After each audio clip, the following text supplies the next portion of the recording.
नमस्कार दोस्तों, welcome back to Curious Theory. तो बात कर रहे हैं आज इंडिया वर्सेस म्यांमार के भाई जो एशियन गेम्स में इंडिया के लिए लास्ट ग्रुप स्टेज का मुकाबला है उसके बारे में। काफी क्रूशियल मुकाबला है for the both the teams, क्योंकि क्वालिफिकेशन करने के लिए राउंड ऑफ 16 में ये मस्ट विन गेम है। तो जानेंगे इंडिया का क्या क्वालिफिकेशन सिनारियो बन सकता है, यहाँ पे कौन पॉसिबल ओपोनेंट हो सकते हैं और कौन सी स्टार्टिंग 11 के साथ वो यहाँ पे म्यांमार के सामने उतरेगी, उस सब के बारे में आज डिस्कस करते हैं वन बाय वन। तो सबसे पहले बात करते हैं म्यांमार के बारे में। तो म्यांमार हमने जैसे पता है कि लास्ट मैच अपना चाइना के सामने 4-0 से हारे थे। तो जैसे हमको चाइना ने थ्रेस किया था वैसे ही म्यांमार को भी उन्होंने थ्रेस कर दिया था। फर्स्ट हाफ में आई थिंक 4-0 की स्कोर लाइन हो चुकी थी, लेकिन सेकंड हाफ में म्यांमार ने अच्छी डिफेंडिंग करते हुए 4-0 की स्कोर लाइन ही रखी। उससे पहले बांग्लादेश को 1-0 से हरा के आ रहे थे। देखिए म्यांमार की अगर आप स्कोर देखेंगे एशियन गेम्स में वो स्कोर लेके आए, वो पूरी यहाँ पे यंगर स्कोर लेके आए जी गाइस, वो एक भी सीनियर प्लेयर को लेके नहीं आए। तो एक उनके लिए बड़ा स्टेप था। एंड उसके बावजूद भी अगर चाइना से 4-0 हार रहे हो और बांग्लादेश से 1-0 से आप जीत रहे हो, तो एक क्वालिटी वाइज आप बोल सकते हैं कि स्किल सेट वाइज उनके पास प्लेयर है, ऐसा नहीं है कि प्लेयर नहीं है। और प्रिपरेशन वाइज हमसे काफी ज्यादा उनको टाइम मिला है, उनका प्रॉपर कैंप लगा हुआ था। तो उस सेंस में एक उनके पास कोऑर्डिनेशन वाली स्कोर है, जबकि हमको पता है कि हमारी क्या सिचुएशन थी।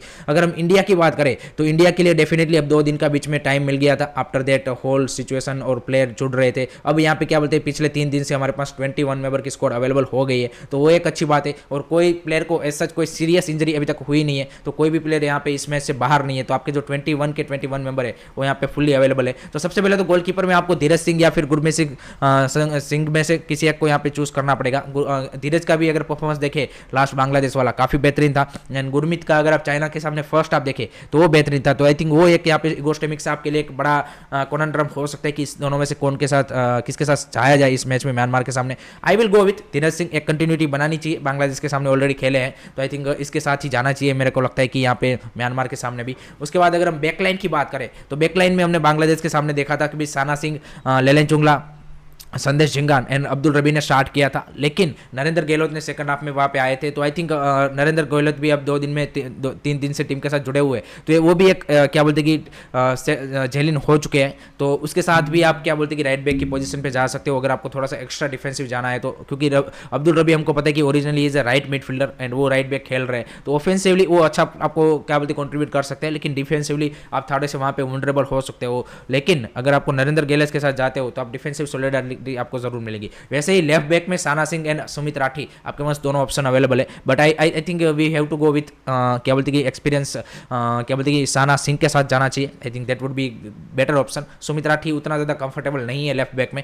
लेलेंचुंगला एंड संदेश झिंगान की मैं सेंटर बैक पेयर देखना चाहूंगा डेफिनेटली, क्योंकि बांग्लादेश के सामने भाई लेलेंचुंगला our best defender I would say. तो I think that's why back line मेरी ये रहेगी कि साना सिंह, संदेश झिंगान, लेलेंचुंगला एंड नरेंद्र गहलोत। अगर हम मिडफील्ड की बात करें तो वहां पे सबसे ज़्यादा हमारे पास क्या है कि कम डेप्थ है, या फिर प्रॉब्लम जो सबसे ज़्यादा है वो मिडफील्ड में ही है, क्योंकि आपके पास यहाँ पे कोई ऐसा कोई क्रिएटर नहीं है जो अटैकिंग मिडफील्डर का रोल प्ले करे, जो क्रिएट करके दे। क्योंकि रोहित दानू है, लेकिन वो विंगर के ऊपर या फिर विंग्स के ऊपर वो ज़्यादा कंफर्टेबल होता है, वो क्रिएटर के रोल में उतना ज़्यादा इंपैक्ट नहीं डाल पाता। तो मैं वहाँ पे भाई जो अटैकिंग मिडफील्डर है वहाँ पे मैं सुनील छेत्री सर को रखना चाहूँगा, क्योंकि फ्रंट लाइन में आपके पास मल्टीपल ऑप्शन है। तो आई थिंक अटैकिंग मिडफील्डर जो नंबर 10 वाला रोल है वो मैं सुनील सर को देना चाहूँगा। और जो दोनों होल्डिंग मिडफील्डर है हमारे, वो मैं यहाँ पे रखना चाहूँगा सैम्यूल किन्सी एंड अमरजीत सिंह कियाम। जी हाँ गाइस, मैं यहाँ पे आयुष देव छेत्री को रेस्ट कराना चाहूँगा, क्योंकि सैम्यूल किन्सी ने अगर आप बांग्लादेश के सामने देखिए तो एक वो अच्छा इंपैक्ट डाला था जब एज ए सब्स्टिट्यूशन वो आए थे। तो मिडफील्ड में ये रखना चाहूँगा। एंड फ्रंट 3 मेरे होंगे यहाँ पे ब्रायस मिरांडा, राहुल केपी, ये दोनों स्टार्ट करना बनता ही है, क्योंकि लगातार चाइना के सामने भी खेले थे,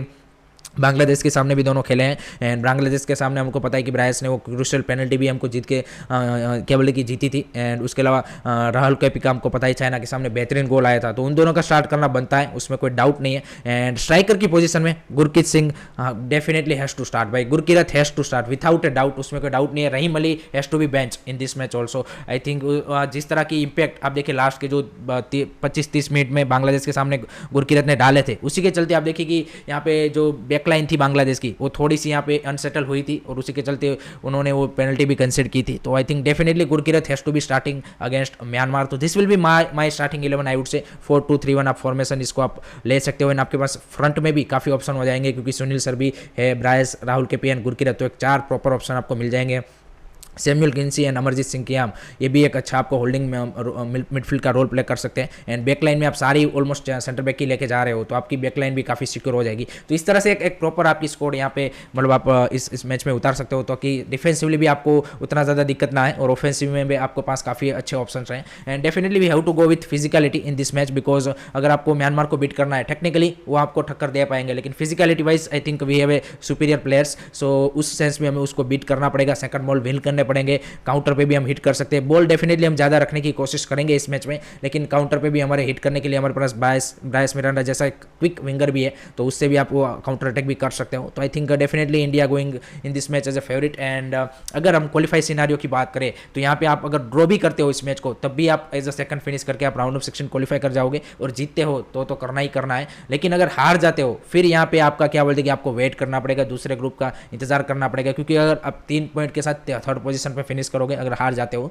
एंड वहाँ पे फिर देखा जाएगा कि कौन सी 4 थर्ड बेस्ट टीमें हैं उसको यहाँ पे भेजा जाएगा। वहाँ पे भी चांसेस आपके हाई रहेंगे, लेकिन जीडी वहाँ पे फिर आपका क्या बोलते हैं कि अगर आप हारे हो तो अभी ऑलरेडी -3 है, तो आप -4 -5 जा सकता है, तो वो थोड़ा सा यहाँ पे दिक्कत दे सकता है। लेकिन I think India has to go for the win without a doubt against Myanmar, उसमें कोई वो होना नहीं चाहिए, वही माइंडसेट के साथ हमें इस मैच में उतरना चाहिए। और मेरा प्रेडिक्शन की बात करूँ तो मैं इस मैच में देख रहा हूँ कि India will be winning by 2-0 goal margin. And अगर यहाँ पे क्या बोलते हैं कि पॉसिबल राउंड ऑफ 16 के हम क्या बोलते हैं ओपोनेंट की बात करें, तो अगर मान लीजिए कि इंडिया सेकंड फिनिश करके यहाँ पे क्वालिफाई करती है राउंड ऑफ 16 के, तो उनको यहाँ पे चांसेस है कि यहाँ पे सऊदी अरेबिया या तो वियतनाम, इन दोनों में से कोई एक मिलेगा। उन दोनों का भी मैच है यहाँ पे कल ही, एंड उन दोनों में से जो जीतेगा वो यहाँ पे क्या बोलते हैं कि ग्रुप बी में सेकंड फिनिश करेगा, तो उसके चलते वो यहाँ पे आपको मिल सकता है। सऊदी अरेबिया के चांसेस ज़्यादा है क्योंकि they have much better score I would say, and defending champions भी है अंडर 23 एशियन कप के, so that's why I think they have greater chances. Iran भी है उस ग्रुप में, लेकिन ईरान एंड मंगोलिया में मैच है, तो आई थिंक ईरान जीत जाएगा तो वो एज अ ग्रुप टॉपर ही फिनिश करेगा ग्रुप बी में, तो उनका चांस नहीं है कि वो हमें मिलेगा।